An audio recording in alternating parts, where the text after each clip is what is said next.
On a simple plot of earth, a few headstones, rotting fences, and pinwheels are gathering witnesses to history.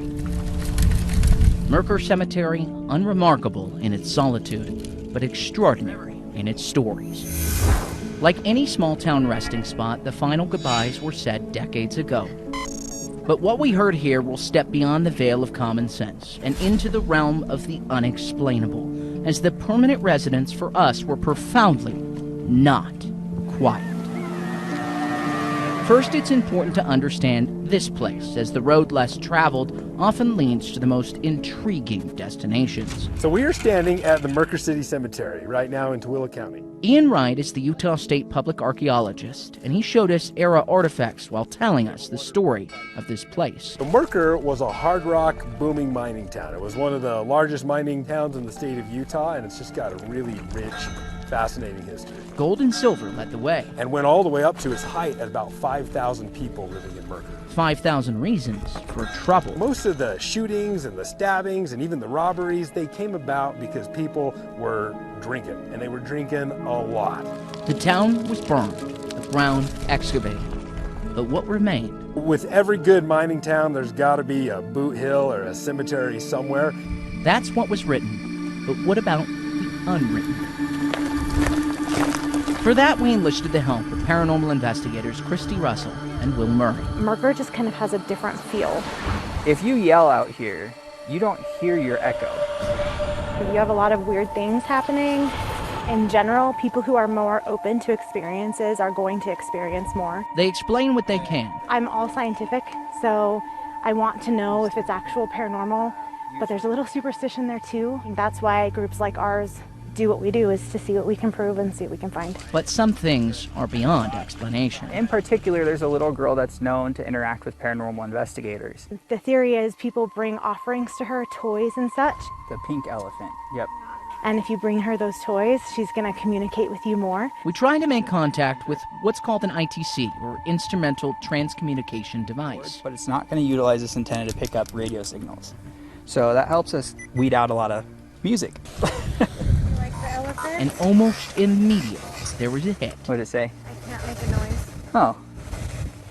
You don't have to make a noise, because we were asking it if it liked the toys, if it wanted to talk to us, and then it came across and said, I can't make a noise. That's relevant to what we were saying. She's bad. So she thought she heard the sound of a woman over there in that direction, and then she got a response that says she's bad. I don't love that. Welcome to Mercur. Again, doesn't mean it's paranormal, but it is interesting. Another hotbed is where some come to conduct rituals. People that place things, all of these objects here, place them with intention. There's jars with hair and keys, and there's cups, and there's pennies and dolls and all sorts of things over there. Really, the goal is if you find something here, leave it here. So was there anything here? So we actually got a hit on it right there. Can you talk to us? Do you know why all this stuff is here? With questions, something came through. I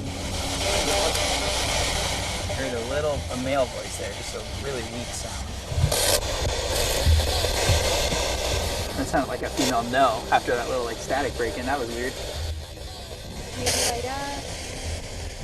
So that static is actual interference coming from the environment that's being detected here too.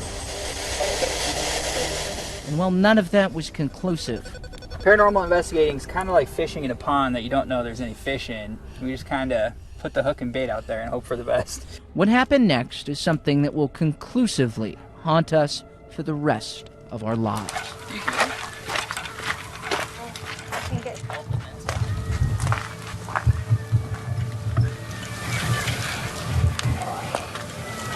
That sounds like a human. Kind of sounds like a rabbit too, though. I swear it sounded like a small, maybe female child screaming, and then I heard the word help. At first, we thought that sound could have been someone in trouble. The worst part about being a paranormal investigator is when you hear the sound like that, you're the one that has to go look. This is like Appalachia. If you think you hear it, you didn't. It sounds like it gets closer and then further away.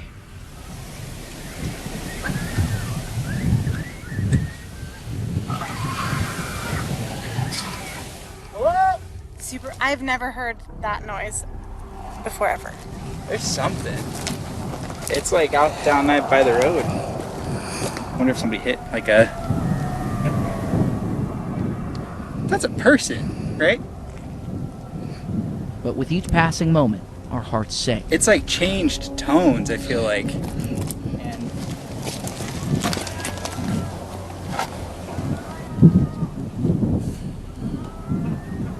Sounds like a cow.